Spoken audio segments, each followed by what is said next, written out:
വാവ്, ഇന്ന് ഞങ്ങള് വലിയൊരു സാധനത്തിന് എടുത്താട്ടോ. ഗമണ്ടൻ.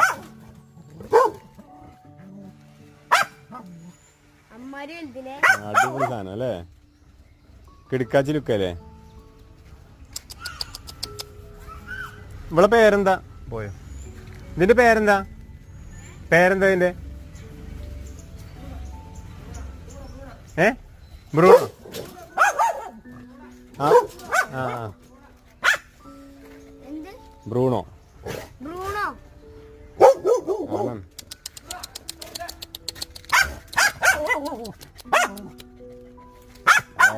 എന്തിനാ ദേഷ്യപ്പെടുന്നേ?